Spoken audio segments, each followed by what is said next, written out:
Do you have a seat at the table or a voice at the table? Through the years, I've learned not to confuse having a seat with having that voice.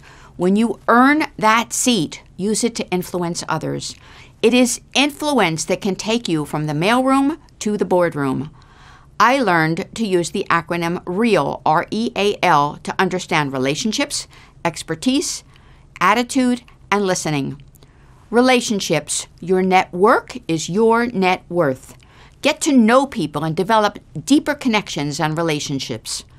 Strategically build friendship at every level of the organization. Cast a wide net. Expertise. Expertise is a powerful influencer. Use that expertise to strengthen your recommendations and requests. Attitude. Your attitude is one of the most crucial factors of influence. Don't let perfect get in the way of good. Be brave and go for the job. Go for the thing you don't think you can do. Sit at that table and know your voice is just as important as the voices of others who are being heard. So don't wait until you're perfect before going for the job or opportunity. That's the key to getting where you want to go. Listening, step beyond your own world and see it through the eyes of someone else. Listen with intention. Truly listen to what was said. So what's next? Despite the shifts occurring in the workforce right now, there are high-achieving professionals still settling for less than they deserve in their careers, and many don't even realize they're making this mistake. If you're not sure if you fall into this category of professionals, these phrases are a giveaway that you might be settling for less in your career. I can make this work.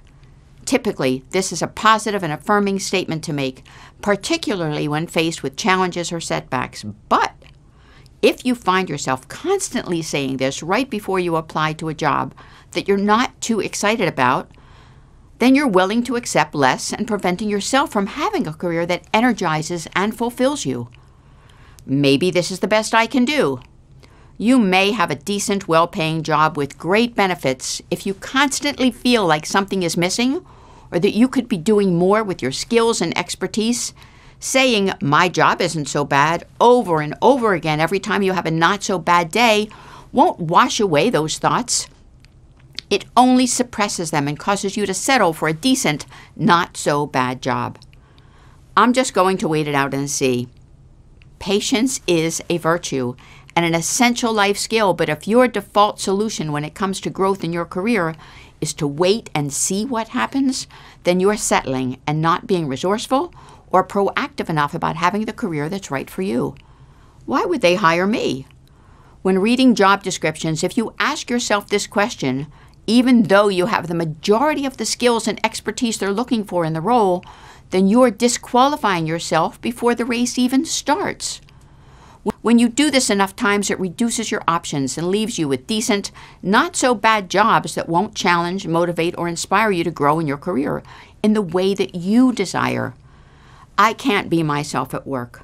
When you aren't able to be yourself at work, it can be overwhelming because not only do you have to deliver quality work, but you also have to pretend to be someone you're not, which counts for two jobs. You're settling for less because there are companies that will value the very qualities you feel you have to hide. Maybe I'll find a better job someday. Even though you may be unhappy, overworked, and drained from your current job, burned out, sometimes it's more comforting to daydream about a better career in life than to put a plan in action to have a better career and a better life. So how do you stop settling for less in your career? Settling isn't a choice people happily make for themselves. Often, people settle out of fear. It could be the fear of failure, the fear of not being good enough, or even fear of rejection. And it is not necessarily your best choice. But first, you have to acknowledge what fears might be holding you back and then give yourself permission to pursue what you want to experience in your career. You have to be willing to challenge the status quo and stop making excuses for yourself and others. It might even help to surround yourself with people who have already accomplished the goals you thought were out of reach for you. All in all, it starts with deciding that you can have a better career and then taking the small steps required to make it your reality. Influence matters.